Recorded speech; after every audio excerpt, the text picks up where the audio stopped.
Hello dear student, आप सभी का स्वागत है हमारे यूट्यूब चैनल ज्ञान जीएस में।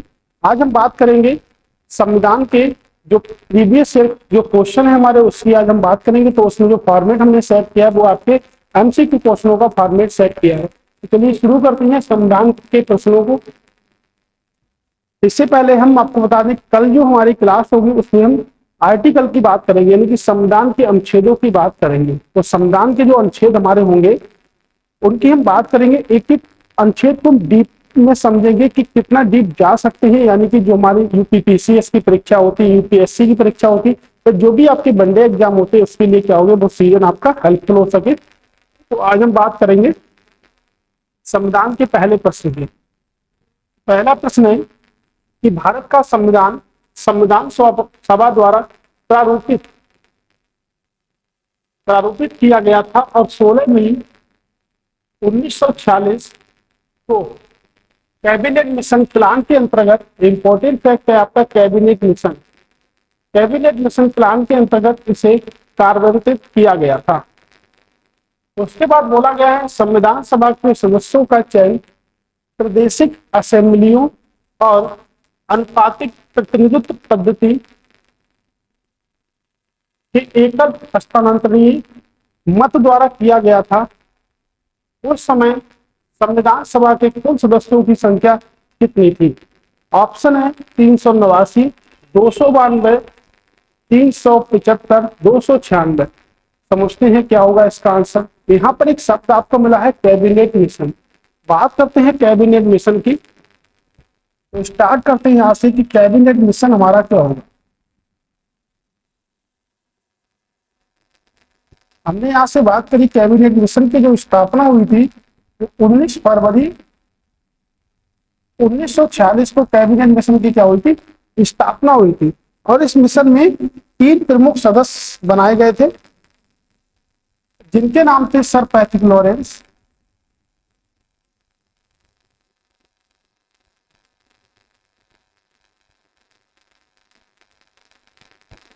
ईवी अलेक्जेंडर,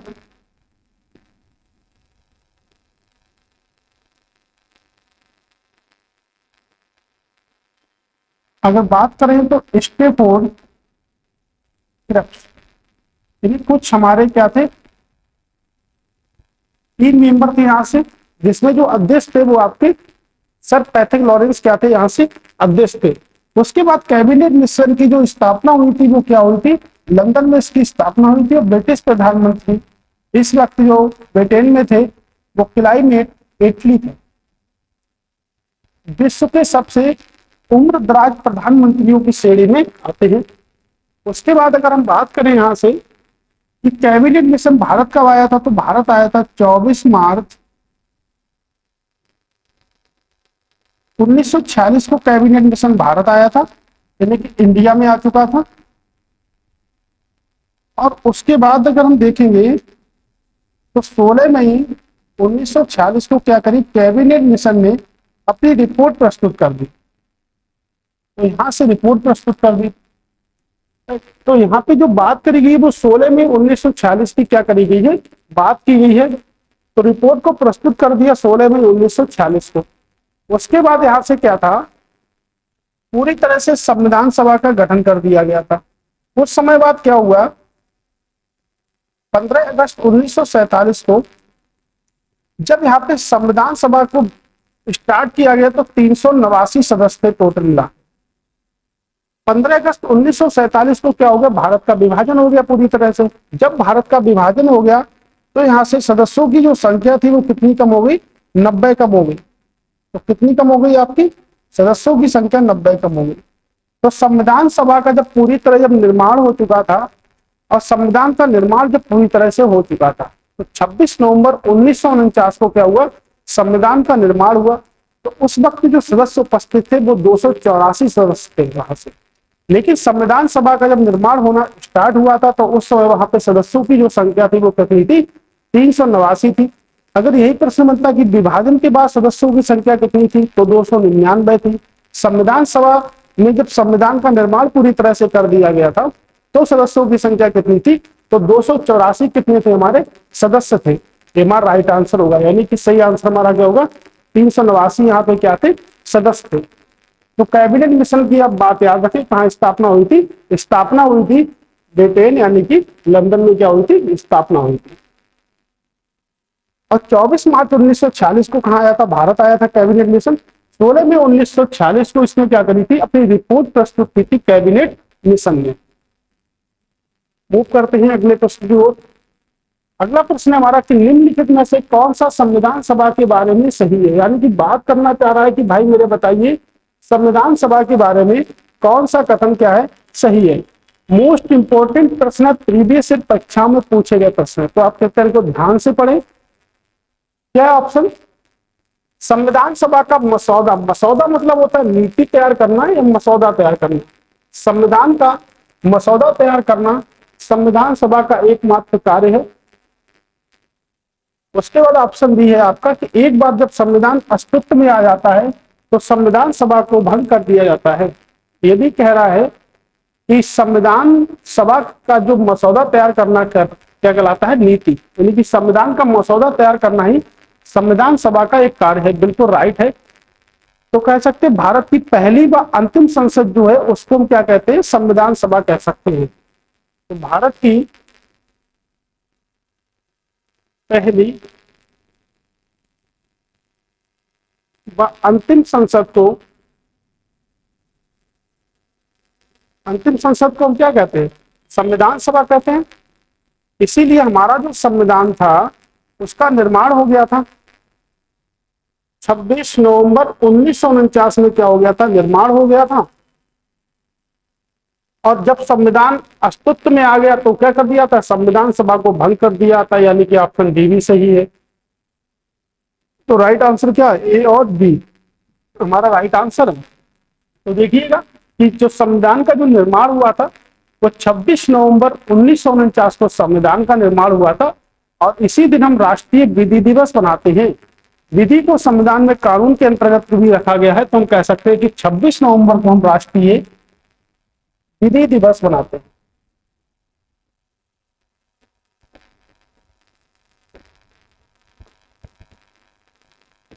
राइट हो गया हमारा। तो सही आंसर हमारा क्या होगा? ए और बी दोनों मोस्ट इंपोर्टेंट प्रश्न है। यानी कि संविधान सभा का एक ही मात्र कार्य है संविधान का मसौदा। मसौदा की अगर हम बात करेंगे तो मसौदा मतलब होता है नीति। तो नीति के लिए एक मसौदा समिति भी है भारतीय संविधान में। तो मसौदा समिति को हम कह सकते हैं प्रारूप समिति, जिसके जो अध्यक्ष हैं कौन है? Doctor B R Ambedkar. कौन अध्यक्ष है हमारे? डॉक्टर बी आर अम्बेडकर क्या है? इसके अध्यक्ष। राइट। इसमें कुल मिलाके जो सदस्यों की जो संख्या थी वो 1+6 यानी कि 7 टोटल सदस्य थे यहाँ से हमारे प्रारूप समिति में। तो प्रारूप समिति के द्वारा ही पूरी तरह से संविधान का निर्माण किया गया। तो ये भी हम कह सकते हैं कि 26 नवंबर 1949 से पहले संविधान का निर्माण करने के लिए पूरी तरह से बहुत सारी समिति बनाई गई थी, जिसमें सबसे महत्वपूर्ण जो समिति थी वो कौन थी? प्रारूप समिति आपकी सबसे महत्वपूर्ण समिति थी। इसके जो अध्यक्ष थे वो डॉक्टर बी आर अम्बेडकर क्या थे? इसके अध्यक्ष थे। अगला प्रश्न है हमारा कि 9 दिसंबर 1946 को नई दिल्ली, कहां पर मीटिंग हुई थी? नई दिल्ली में संविधान सभा की पहली बैठक संविधान सभागृह में हुई थी, जिसे अब कहा जाता है। 9 दिसंबर 1946 को जो बैठक हुई थी संविधान सभा की, उसे क्या कहा जाता है? राज्यसभा कक्ष कहा जाता है, संसद भवन का केंद्रीय कक्ष कहा जाता है, पुस्तकालय भवन कहा जाता है, या लोकसभा कक्ष के नाम से जाना जाता है। अगर हम देखेंगे तो फर्स्ट जो मीटिंग हुई थी वो 9 दिसंबर 1946 को हुई थी। और इसमें जो अध्यक्ष बनाए गए थे उन्हें हम कहते हैं डॉक्टर सच्चिदानंद सिन्हा। अस्थायी अध्यक्ष के रूप में इन्हें चुना गया था। अस्थायी अध्यक्ष बनाए गए थे डॉक्टर सच्चिदानंद सिन्हा।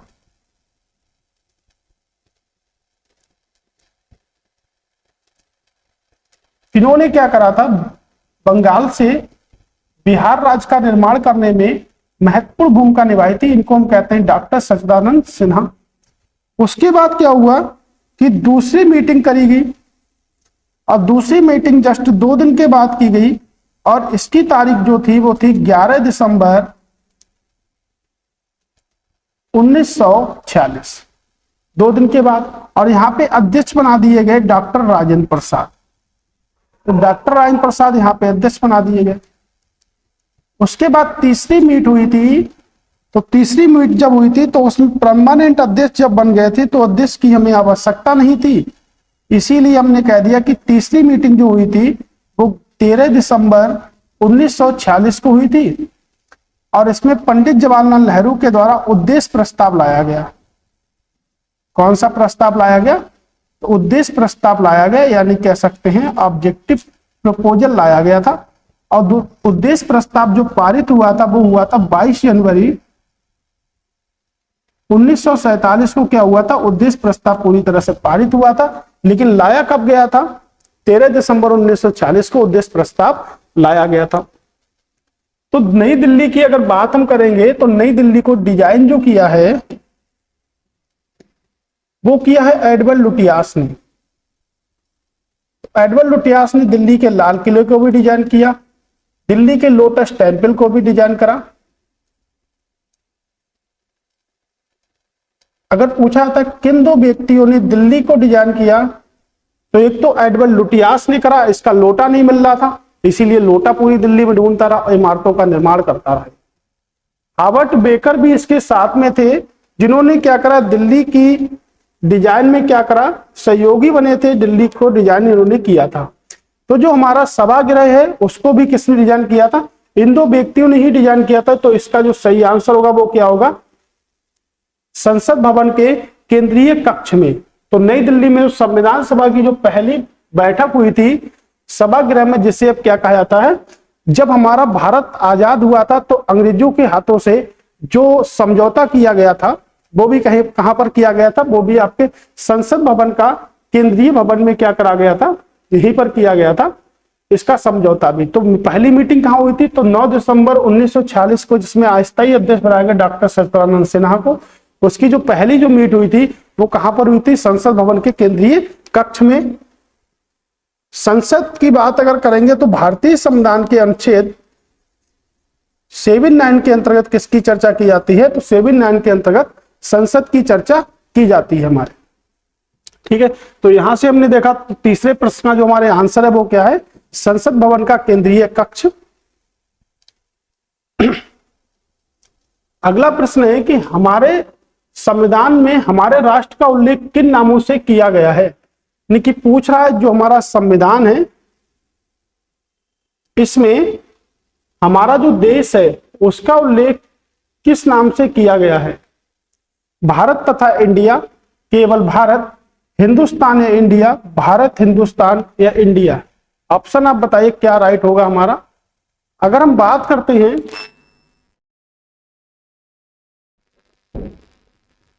अब हम बात करेंगे कि नेक्स्ट प्रश्न की, तो हमारा अगला प्रश्न होगा कि संविधान में हमारे राष्ट्र का उल्लेख किन किन नामों से किया गया है? तो संविधान में किन किन नामों से राष्ट्र का उल्लेख किया गया है? क्योंकि भारत की बात कर रहा है कि भारत के कौन कौन से नाम है। भारत तथा इंडिया, केवल भारत, हिंदुस्तान या इंडिया, या हम कह सकते हैं भारत, हिंदुस्तान या इंडिया। चलिए बात करते हैं। अगर यहां से हम देखेंगे तो हम बात करते हैं कि आर्टिकल नंबर 1, क्योंकि अनुच्छेद अगर 1 की हम बात करेंगे तो अनुच्छेद 1 में कहा गया है भारत अर्थात राज्यों का संघ होगा। किसका संघ होगा? राज्यों का। यानी कि हम कह सकते हैं यूनियन ऑफ स्टेट होगा। यूनियन ऑफ स्टेट होता है।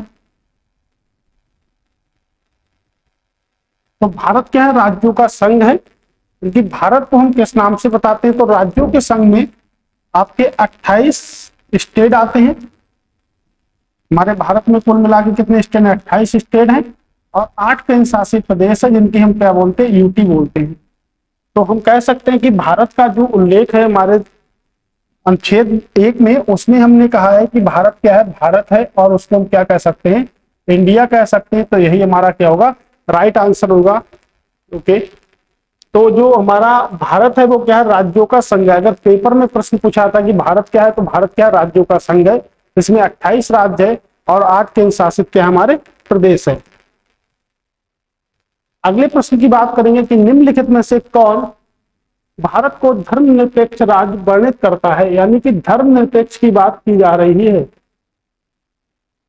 तो कह सकते हैं हमारा मौलिक अधिकार है, संविधान की प्रस्तावना करेगी, या नवीं अनुसूची करेगी, या राज्य के नीति निर्देशक तत्व करेंगे, जिनको हम बोलते हैं DPSP, directive principle of state policy. Okay, तो सबसे पहले हम बात कर लेते हैं कि आखिर धर्मनिरपेक्ष क्या होता है। तो प्रस्तावना 42वां संविधान संशोधन, 42वें संविधान संशोधन 1976 की अगर हम बात करते हैं,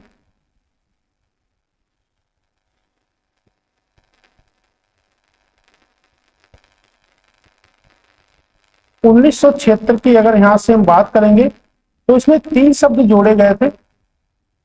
एक शब्द था हमारा समाजवाद, या कह सकते हैं समाजवादी। दूसरा शब्द हमारा था यहां से धर्मनिरपेक्षता, और तीसरा जो शब्द था वो क्या था, अखंडता था। तो ये क्या थे, ये संविधान की प्रस्तावना में जोड़े गए थे। तो इससे प्रश्न हमारा निकलता है कि वो धर्मनिरपेक्ष राज हमको वर्णित करता है, वो कौन करता है, तो संविधान की प्रस्तावना हमको बताती है कि धर्मनिरपेक्ष क्या होगा, राज्य होगा। उसके बाद अगर हम बात करेंगे 42वां संविधान संशोधन है, उसमें 3 शब्दों को जोड़ा गया है, यानी कि भारत की जो प्रस्तावना है, संविधान में जो प्रस्तावना है, उसमें केवल कितनी बार संशोधन किया गया है, एक बार संशोधन किया गया है। 3 शब्दों को जोड़ा गया है, समाजवाद, धर्मनिरपेक्ष और अखंडता। धर्मनिरपेक्ष का मतलब क्या होता है कि भारतवर्ष में कोई भी धर्म क्या है, एक भी विशेष पहलू पे नहीं है, यानी कि भारत क्या करता है, सभी धर्मों को क्या करता है, शासित करता है, किसी एक विशेष धर्म के लिए नहीं है। इसको हम कहते हैं धर्मनिरपेक्षता।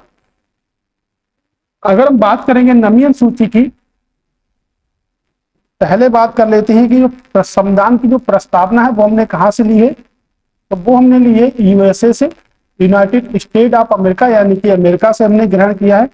नवीं अनुसूची को पहले संविधान संशोधन 1951 के तहत संविधान में जोड़ा गया था, जो किससे संबंधित है, जो आपके भू सुधारों से संबंधित है। भू सुधारों से संबंधित है आपकी नवीं अनुसूची, जिसे पहले संविधान संशोधन 1951 के तहत जोड़ा गया था। तो हम कह सकते हैं कि भारत में जो पहला संविधान संशोधन जो हुआ था वो 1951 में हुआ था आपका। उसके बाद अगर हम बात करें यहां से कि राज्य के नीति निदेशक तत्व को क्या बोलते हैं, अभी मैंने आपको बताया डीपीएसपी बोलते हैं, राज्य के नीति निर्देशक तत्वों को, directive principle of state policy. इसमें आपके जो अनुच्छेद संबंधित हैं वो अनुच्छेद 36 से लेके 51 आपके अनुच्छेद संबंधित हैं, और भाग नंबर आपका 4 आता है, जो हमने कहां से लिए हैं, यानी कि अगर बात करी जाए कि कहां से हमने ग्रहण किए हैं, तो हमने जो ग्रहण किए हैं आपके आयरलैंड से, और आयरलैंड ने इनको ग्रहण किया था स्पेन से। आयरलैंड ने कहां से ग्रहण किया था, इनको स्पेन से ग्रहण किया था। मौलिक अधिकारों की अगर बात करेंगे तो जो हमारे मौलिक अधिकार हैं वो भाग नंबर 3 में है, और आपके अनुच्छेद 12 से जो 35 हैं वो क्या है, आपके मौलिक अधिकार यानी कि फंडामेंटल राइट्स हैं, हमने कहां से ली हैं, तो उनको हमने ग्रहण किया है भारत में संविधान से, अमेरिका के संविधान से क्या करा है, उनको हमने ग्रहण किया है। तो इसका सही आंसर होगा वो क्या होगा, हमारा प्रस्तावना होना होगा, यानी कि संविधान की क्या है, प्रस्तावना है। कह रहा है भारत एक गणतंत्र है, इसका अर्थ क्या है, तो भारत क्या है, एक रिपब्लिक देश है। जैसे जो संविधान बना था वो 26 नवंबर 1949 को क्या बना था, संविधान बन के तैयार हो गया था, जिसको बनने में 2 वर्ष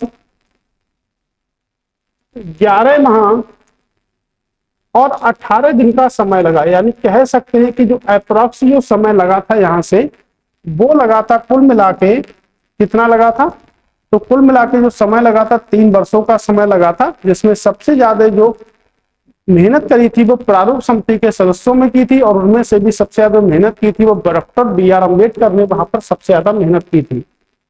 तो संविधान जो लागू किया गया तो 26 नवंबर, वो तो संविधान बनके तैयार हुआ था, लेकिन 26 जनवरी 1950 को संविधान लागू कर दिया गया और भारत को एक रिपब्लिक यानी कि गणतंत्र देश घोषित कर दिया गया था। तो भारत क्या है? एक गणतंत्र देश है। उपनिवेश क्या होता है? डोमिनियन क्या होता है? यानी किसी पर हमारा अस्तित्व हो उसको हम क्या कहेंगे? उपनिवेश कहेंगे। यदि ब्रिटेन का अस्तित्व अभी तक भारत पे था तो भारत क्या था? ब्रिटेन का उपनिवेश था। तो हम कह सकते हैं सभी मामलों में अंतिम अधिकार जनता के पास है। भारत में संसदीय शासन नहीं है, भारत में वंशानुगत शासन नहीं है, भारत राज्यों का संघ है। तुम्हारा राइट आंसर होगा भारत में, अगर भारत एक रिपब्लिक है, भारत एक रिपब्लिक है तो क्या होगा? उसमें वंशानुगत शासन नहीं होगा, यानी कि वंश के अनुसार हम शासन नहीं कर सकते हैं। तो राज्य का जो प्रधान होगा, यानी कि राज्य का जो प्रधान होगा, देश का जो प्रधान होगा, वो क्या होगा? आपके निर्वाचित किया जाएगा। तो हम कह सकते हैं राज्य का जो प्रधान होगा वो क्या होगा? आपका निर्वाचित किया जाएगा।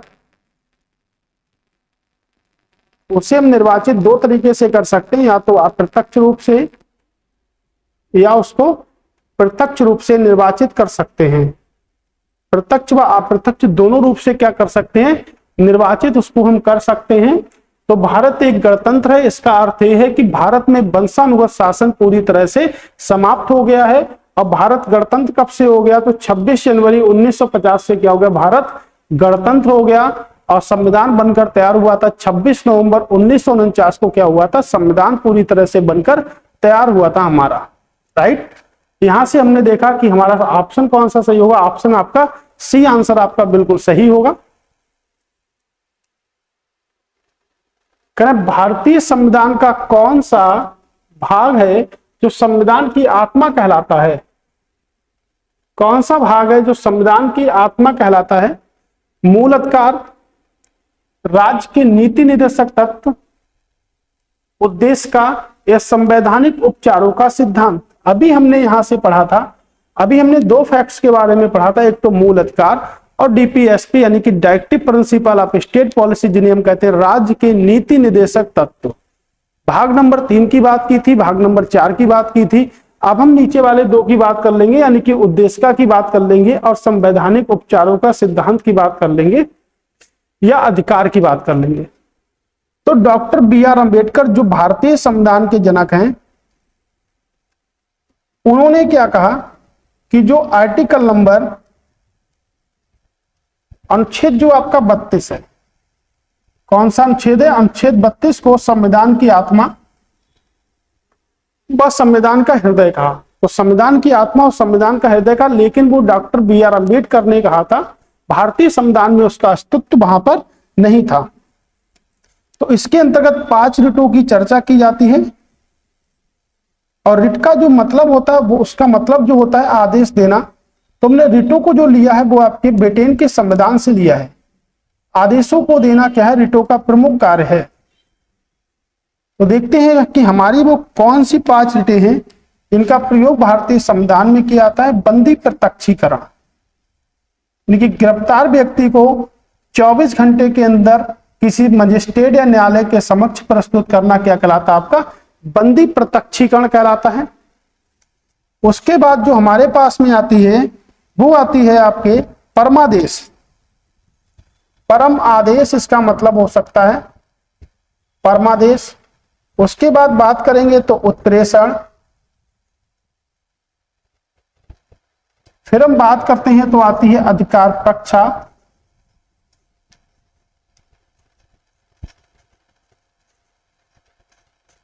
और आती है आपकी प्रतिषेध। तो ये आपकी 5 रिटों की चर्चा यहां पर की जाती है, जिसे डॉक्टर बी आर अम्बेडकर ने क्या कहा? संविधान की आत्मा कहा या संविधान का हृदय कहा। लेकिन अगर इस प्रश्न की बात करेंगे तो इसका जो ऑप्शन होगा उसको हम क्या कहेंगे? उद्देश्य का। अगर ऐसा प्रश्न आपके पेपर में पूछा जाता है और उसमें पहले उद्देशिका का ऑप्शन होता है तो आप उद्देशिका लगाएंगे, ना कि संवैधानिक उपचारों के अधिकार या सिद्धांत की बात हम करेंगे। तो इसका सही आंसर क्या होगा? इसका सही आंसर होगा आपका उद्देशिका, इसका राइट आंसर होगा। अगर हम बात करेंगे कि जो उद्देशिका है उसको के.एम. मुंशी ने क्या कहा? के.एम. मुंशी ने भी उद्देशिका के बारे में क्या कहा? बहुत कुछ पॉइंट कहे थे, यानी के.एम. मुंशी ने भी उद्देशिका के बारे में कुछ पॉइंट कहे थे। कहा था कि राजनीतिक जन्मपत्री है। क्या कहा? राजनीतिक जन्मपत्री है उद्देशिका।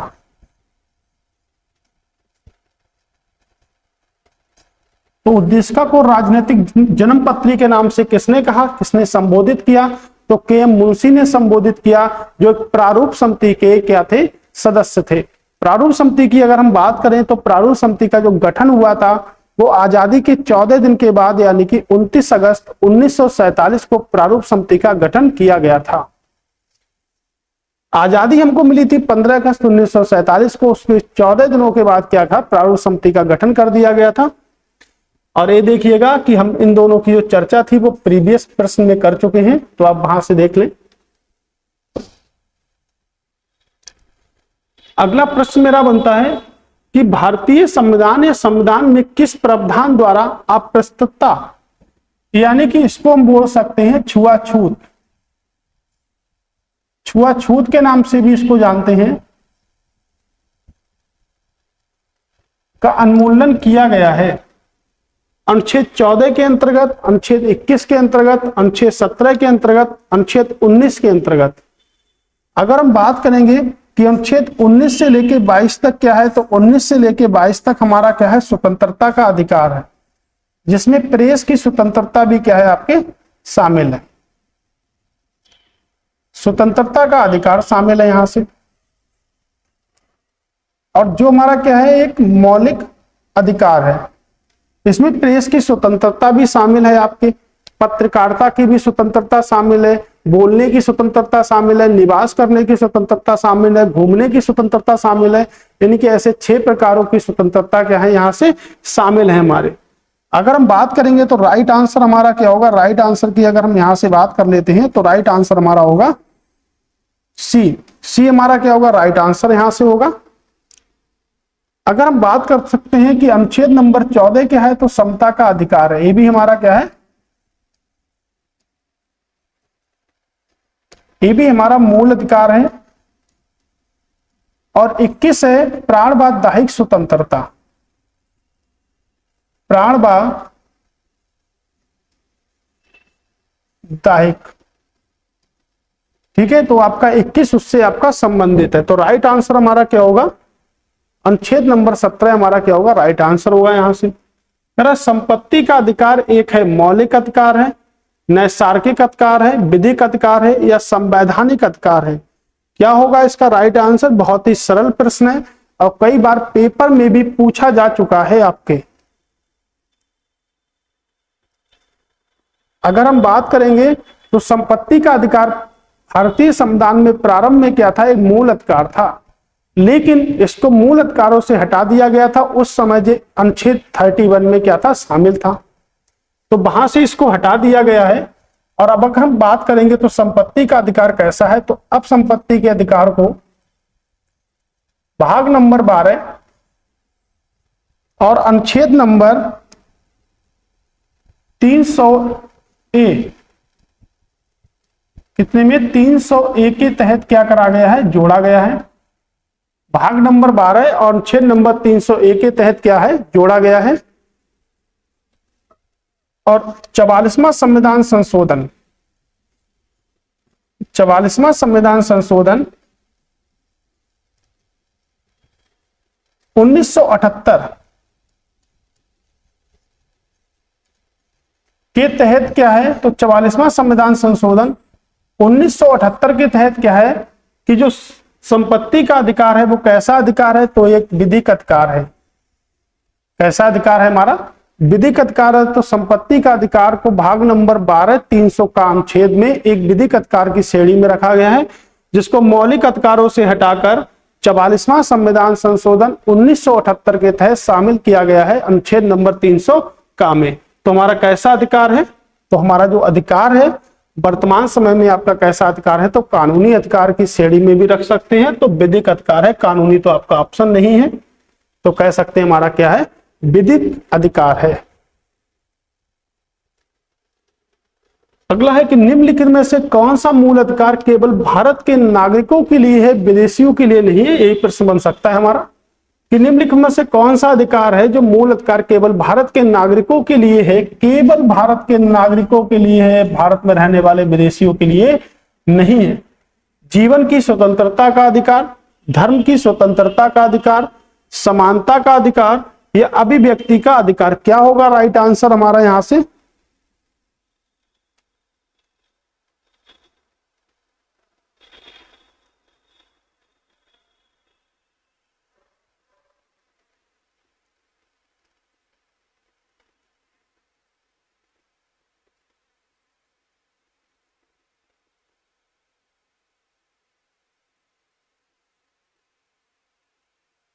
राइट, अब बताइए क्या होगा इसका राइट आंसर? अगर हम धर्म की स्वतंत्रता की अगर बात हम करेंगे तो भारतीय संविधान के जो अनुच्छेद हैं आपके, अनुच्छेद 25 से लेके अनुच्छेद 28 तक क्या है हमारा?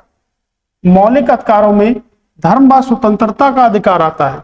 अगर हम समानता या समता की बात करेंगे तो 14 से लेके जो 18 तक के जो अनुच्छेद है उसके क्या आता है? समता का अधिकार हमारा आता है। अभिव्यक्ति का जो अधिकार करेंगे तो क्या होगा? स्वतंत्रता का अधिकार होगा, जो अनुच्छेद 19 से लेके क्या आता हमारा? 22 के तहत आता है। और अगर बात करेंगे जीवन व स्वतंत्रता का जो अधिकार है वो क्या है? केवल भारतीयों को है, क्योंकि भारत में रहने वाले विदेशी नागरिकों को नहीं है। तो राइट आंसर हमारा क्या होगा? ऑप्शन नंबर 1 हमारा क्या होगा? राइट आंसर होगा यहां से। भारतीय संविधान ने राष्ट्रगान को कब अपनाया था? तो भारतीय संविधान में राष्ट्रगान को कब अपनाया था? 25 जनवरी 1950 को, 26 जनवरी 1950 को, 24 जनवरी 1950 को या 29 जनवरी 1950 को? मैंने इन सभी प्रश्नों को आपको चैप्टर वाइज पढ़ाया है। अगर आपने वहां से वीडियो को नहीं देखा है तो कृपया वहां से भी वीडियो को देख लें। अब बताएं कि इसका राइट आंसर क्या होगा?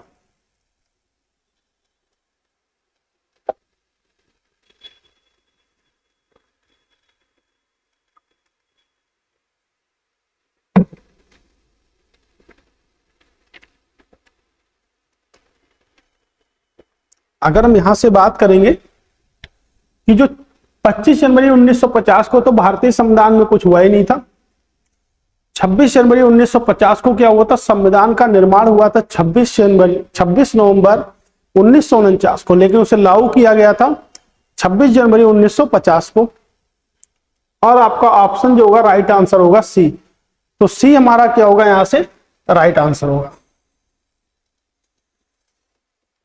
यानी क्या किया गया था? राष्ट्रगान की बात की गई है। तो लेकिन हम बात करेंगे 24 जनवरी 1950 की हम बात करते हैं तो यहां से राष्ट्रगीत,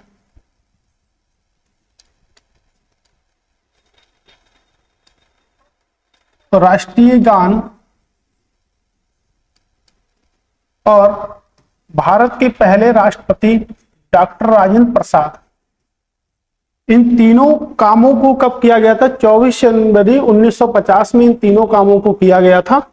और इसके 2 दिन के बाद क्या किया गया था? संविधान को लागू कर दिया गया था। राष्ट्रगीत की अगर हम बात करेंगे तो क्या है हमारा? वंदे मातरम। क्या है हमारा? वंदे मातरम। राष्ट्रीय गान की बात करेंगे तो जन गण मन।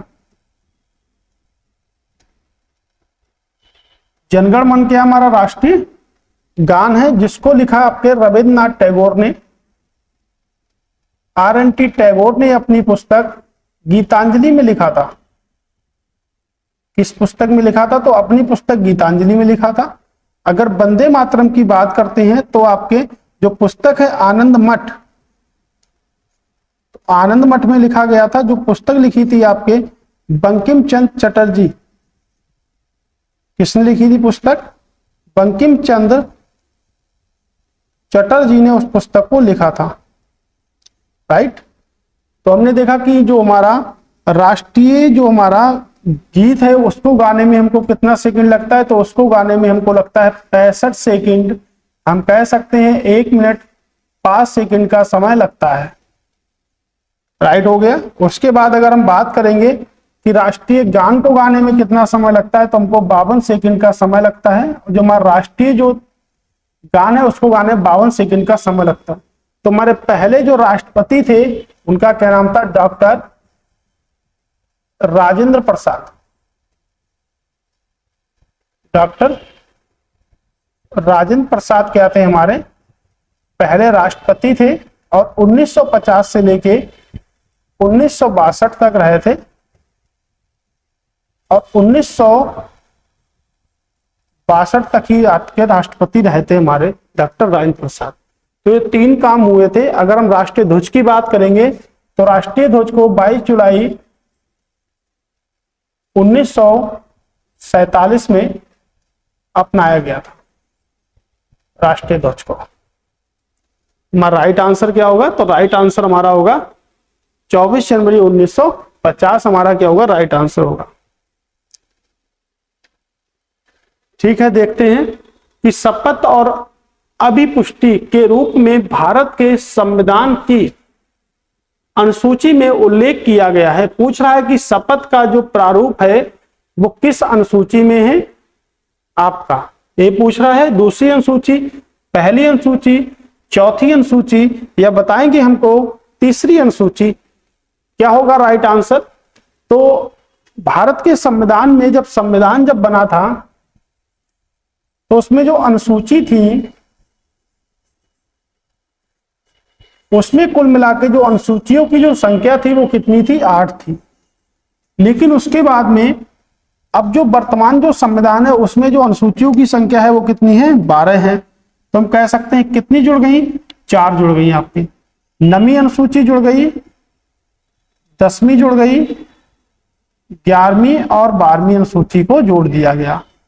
तो 9वीं जो अनुसूची जोड़ी गई उसे पहले संविधान संशोधन 1951 के तहत जोड़ा गया था। दूसरी अनुसूची को 52 संविधान संशोधन 1985 के तहत जोड़ा गया था। और अगर तीसरी की बात यहां से करेंगे यानी कि 11वीं की बात करेंगे तो 11वीं अनुसूची यानी कह सकते हैं जोड़ने वाली तीसरी अनुसूची की बात यहां से 11वीं करते हैं तो 73वां संविधान संशोधन 1992 और 74वां संविधान संशोधन 1992 के तहत जोड़ा गया था। हमने आपको टॉपिक वाइज भी पढ़ाया है अनुसूचियों की चर्चा और उसमें हमने बताया भी है कि शपथ का जो प्रारूप होगा वो किस अनुसूची में होगा। तो अनुसूची आपके कौन सी होगी? 3rd अनुसूची आपकी होगी। राइट आंसर क्या होगा? तीसरी अनुसूची होगी। ठीक है, अगर आपने वो टॉपिक नहीं देखा तो आप उसको भी देख लें, क्योंकि संविधान के अंतर्गत मैंने आपको 7 टॉपिक पढ़ा चुका हूं, बाकी टॉपिक आपके आते रहेंगे संविधान के अंतर्गत। क्रम माल, भारत में माल और सेवा कर बात कर रहा है किसकी भैया? जीएसटी की बात कर रहा है। माल और सेवा कर की दरों का फैसला कौन करता है? कह रहा है दरों का जो फैसला है वो कौन करेगा? ऑप्शन है आपका केंद्र करेगा, नीति करेगा या जीएसटी परिषद करेगा। पी और क्यू दोनों मिलकर करते हैं, केवल आर, केवल क्यू या केवल पी। क्या होगा राइट आंसर हमारा यहां से? आप बताइएगा।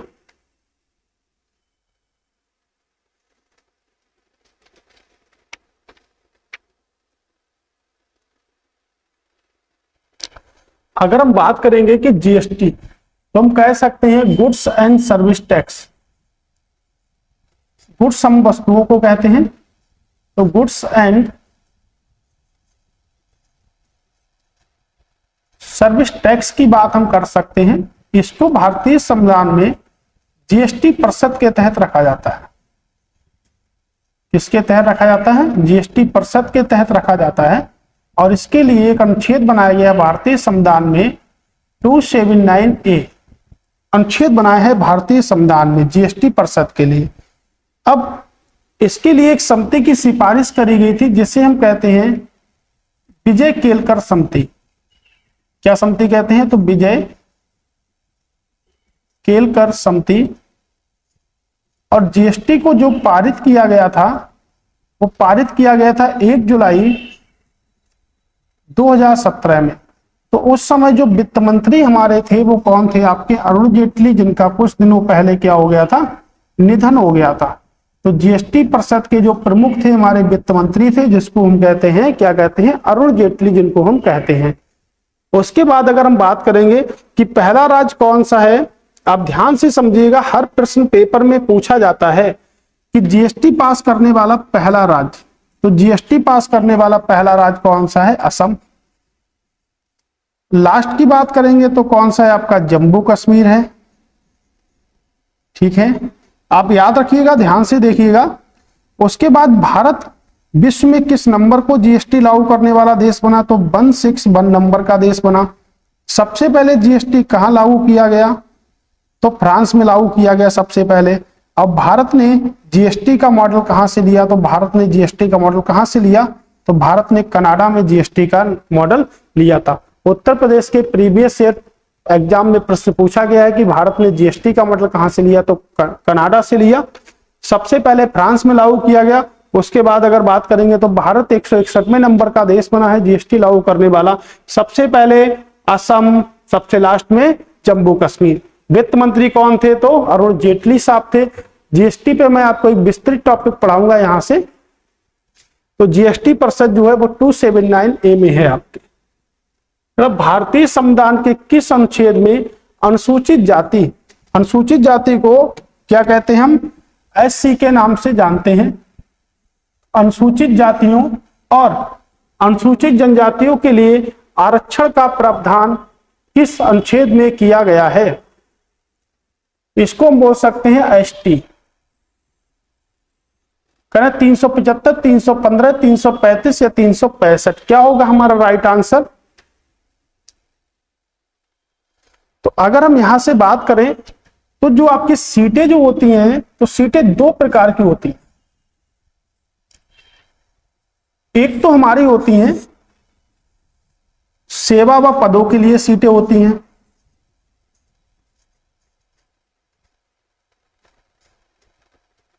सेवा व पदों के लिए सीटें होती हैं। एक होती है हमारी इलेक्शन लड़ने के लिए सीटें, यानी कि जिसको हम कहते हैं राजनीतिक के आधार पर, राजनीति के आधार पर कह सकते हैं। एक तो हमें नौकरी करने के लिए हमें आरक्षण मिला है, और एक जो हमें मिला है वो आरक्षण जो हमको मिला है वो सेवा व पदों के लिए मिला है। अगर हम सेवा व पदों के लिए एससी और एसटी के आरक्षण की बात करेंगे तो अनुच्छेद नंबर 330 के अंतर्गत है। अनुच्छेद नंबर 330 के अंतर्गत है।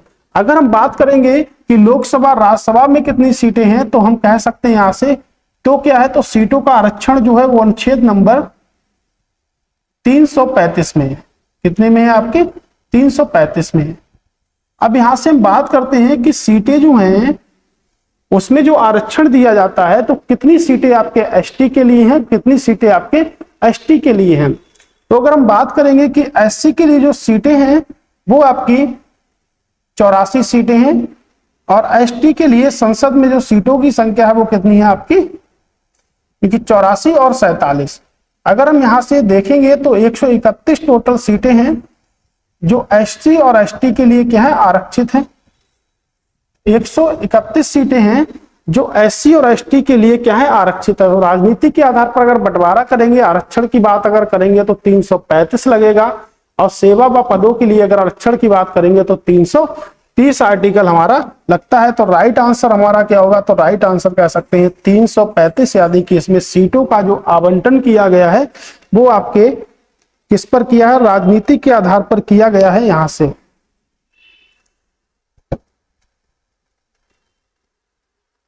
अगला प्रश्न है, यदि भारत के राष्ट्रपति की बात कर रहे हैं और उपराष्ट्रपति दोनों का पद खाली हो जाए, चलो भैया राष्ट्रपति को भी हटा दो और उपराष्ट्रपति को भी हटा दो, यदि दोनों का पद खाली हो जाता है तो ऐसे में राष्ट्रपति के दायित्वों का निर्वहन जो है यानी कि कौन करता है? यानी कि भारत के राष्ट्रपति की तरह कौन काम करेगा?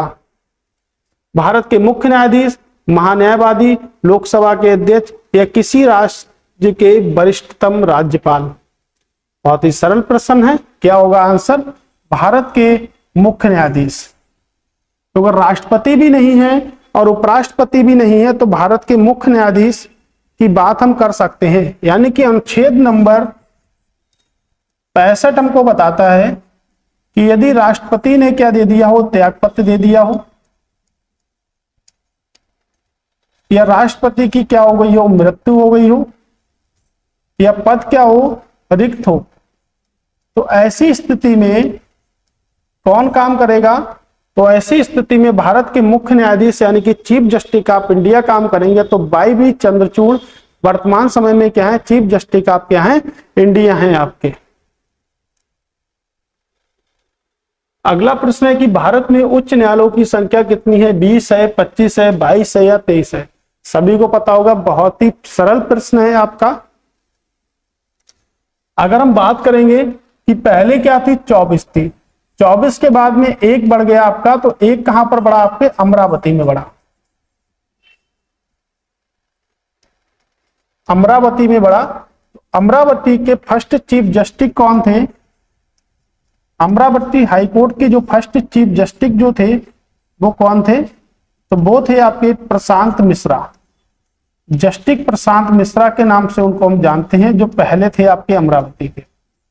तो भारत में बात करी जाएगी कि भारत में सुप्रीम कोर्ट कितना है? तो भारत में सुप्रीम कोर्ट एक है, लेकिन कितने हैं आपके उच्च न्यायालय? तो उच्च न्यायालय क्या है आपके? 25 उच्च न्यायालय हैं आपके।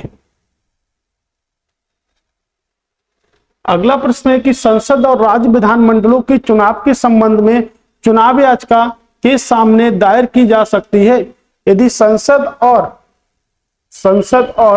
राज्य विधानमंडल के जो चुनाव होते हैं वो कौन कराता है? भारत का निर्वाचन आयोग कराता है। कौन कराता है? भारत का निर्वाचन आयोग कराता है। तो भारत के निर्वाचन आयोग की अगर बात करेंगे तो अनुच्छेद 324 के अंतर्गत भारत का निर्वाचन आयोग है और अनुच्छेद 329 तक आता है आपका।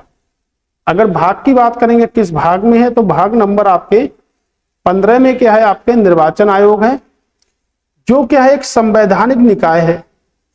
किसके अंतर्गत पावर रखता है? तो संविधान के अंतर्गत पावर है, यानी कि संवैधानिक निकाय है, जो आपके किसके किसके चुनाव कराता है? सबसे पहले राष्ट्रपति का चुनाव कराएगा। उसके बाद अगर हम बात करेंगे तो संसद के दोनों सदनों या जितने भी चुनाव होते हैं सब कराएगा, और राज्य विधानमंडलों के चुनाव कराएगा। जैसे विधानसभा का चुनाव कौन कराता है? तो आपका निर्वाचन आयोग क्या कराएगा? चुनाव कराएगा। तो निर्वाचन आयोग जो है वो आपके किस अनुच्छेद में है? 324 के अंतर्गत आता है। तो कह रहा है कि संसद व राज्य विधानमंडलों के चुनाव के संबंध में चुनाव याचिका के सामने दायर की जा सकती है? तो उच्च न्यायालय के सामने दायर की जा सकती है। अगर याचिका अगर राष्ट्रपति की होती तो ये याचिका कहां दायर होती? तो ये होती आपके सुप्रीम कोर्ट में क्या होती? दाखिल की जाती। किसमें? सुप्रीम कोर्ट में। यहां से क्या होगा? उच्चतम न्यायालय में। अगर राष्ट्रपति के संबंध में विवाद उत्पन्न होता है तो, और अगर और किसी के संबंध विवाद उत्पन्न होता है तो उच्च न्यायालय में करी जाएगी। ठीक है, ये क्या है? ये उच्च न्यायालय का मूल अधिकार क्षेत्र है। क्या है? उच्च न्यायालय का मूल अधिकार क्षेत्र है। अगला प्रश्न है कि सर्वोच्च न्यायालय के न्यायाधीश को किस आयु में सेवानिवृत्त हो जाते हैं? 60 वर्ष, 62 वर्ष, 64 वर्ष या 65 वर्ष? बात करेंगे सर्वोच्च न्यायालय की बात अगर की जाएगी तो सर्वोच्च न्यायालय के न्यायाधीश जो होते हैं वो किस वर्ष में होते हैं? 65 वर्ष में होते हैं। और अगर हम बात करेंगे कि उच्च न्यायालय कितने में होंगे तो 62 वर्ष में होंगे। तो राइट आंसर हमारा क्या होगा? एज 65 वर्ष। अब भारत के प्रत्येक नागरिक का कर्तव्य होगा कि प्राकृतिक पर्यावरण का संरक्षण व सुधार शामिल है। अनुच्छेद 21 में, 48A में, 51A में या 56 में? अगर हम बात करेंगे तो 51A में क्या है? हमारे मूल कर्तव्य हैं। क्या है? फंडामेंटल ड्यूटीज है हमारे, जो हमने कहां से ग्रहण किए हैं? यूएसएसआर से ग्रहण किए, जिसको हम बोल सकते हैं रसिया या कह सकते हैं सोवियत संघ रूस। सोवियत संघ रूस के क्या करे हैं? हमने ग्रहण किए हैं। राइट हो गया। उसके बाद अगर हम बात करेंगे तो इसका जो सही आंसर क्या होगा, अनुच्छेद 21 को हमने प्रीवियस प्रश्न में देखा था, तो सही आंसर आपका क्या होगा 48A। तो 48A को हम राज्य के नीति निदेशक तत्वों में रखते हैं, जिनको हम कहते हैं directive principle of state policy, यानी कि भाग नंबर 4 की बात करते हैं। तो पर्यावरण संरक्षण जो अधिनियम आया था, यानी कि पर्यावरण से संरक्षण जो अधिनियम आया था वो कब आया था, 1986 में आया था, 1986 में आया था। अगर हम वन की बात करेंगे कि वन संरक्षण अधिनियम कब आया था, 1980 में आया था। ठीक है। अगर वन्य जीव संरक्षण की बात करते हैं कि वन्य जीव संरक्षण अधिनियम कब आया था, तो 1972 में आया था। प्रोजेक्ट टाइगर की अगर हम बात करेंगे तो 1973 में, और प्रोजेक्ट एलिफेंट की बात करेंगे, हाथी परियोजना की अगर हम बात करेंगे तो 1992 में आया था आपका। हिम तेंदुआ की बात करते हैं, हिम तेंदुआ की बात अगर करते हैं तो 2009 में आया था। तो हमारे कुछ प्रोजेक्ट हैं जो बहुत ही ज्यादा इंपॉर्टेंट है, मैचिंग करने के लिए पेपर में आ सकते हैं। तो हमने देखा कि राइट आंसर हमारा क्या होगा 48A हमारा क्या होगा राइट आंसर होगा। अगला प्रश्न है कि निम्नलिखित में से सही उपम नहीं है, यानी कि सही नहीं है, ये हमको बताना है। तो देखते हैं कौन सा सही नहीं है। भारत का संविधान और विषय है, यानी कि भारत के संविधान के भाग हैं और विषय हैं। भाग 2 में क्या है, नागरिकता है, बिल्कुल राइट है आपका, तो नागरिकता से संबंध होगा। भाग 3 में क्या है, मूल अधिकार है, ये भी आपका ठीक है। भाग नंबर 4 में क्या है, आपके राज्य के नीति निदेशक तत्व हैं। और भाग नंबर 4 में आपका क्या है, तो भाग नंबर जो 4 है हमारा, उसमें आपका 4 नहीं यानी कि 5 दे रखा है। तो 5 में आपके क्या है, तो 5 में क्या है आपकी केंद्र सरकार है, केंद्र सरकार है आपकी, क्या है केंद्र सरकार। तो ये हमारा राइट, यानी कि यही हमारा सही हुआ, लेकिन ये सही नहीं है आपका। ठीक है, पूछा है कि सही नहीं है। अभी हमने बात की थी यहां से कि मूल कर्तव्य हमारा कौन सा होगा, तो मूल कर्तव्य भाग नंबर आपके 4A के तहत होते हैं, जिन्हें हमने कहां से लिया, तो सोवियत संघ रूस से हमने ग्रहण किया है। सोवियत संघ रूस। नीति निदेशक तत्वों की बात करेंगे तो हमने आयरलैंड से ग्रहण किया है इनको।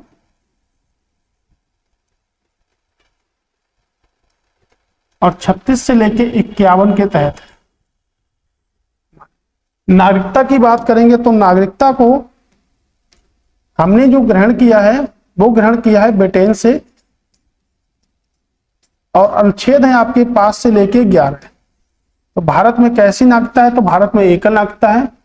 मूल अधिकारों की बात करेंगे तो अनुच्छेद हैं आपके 12 से 35, और भाग नंबर की अगर बात करेंगे तो भाग नंबर 3 में है, और नागरिकता की अगर बात करेंगे तो भाग नंबर 2 में,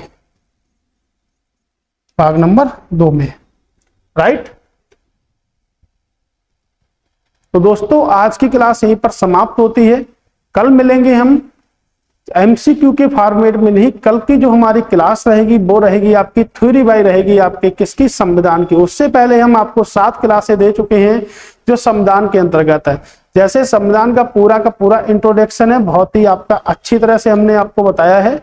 अनुसूचियों की चर्चा की गई, यानी कि अगर आप वो 7 वीडियो को देखते तो आप सभी के सभी क्वेश्चन क्या करते, सॉल्व कर देते यहां से। तो इसकी पीडीएफ अगर आपको चाहिए है तो आप टेलीग्राम ग्रुप को क्या कर लें, ज्वाइन कर लें।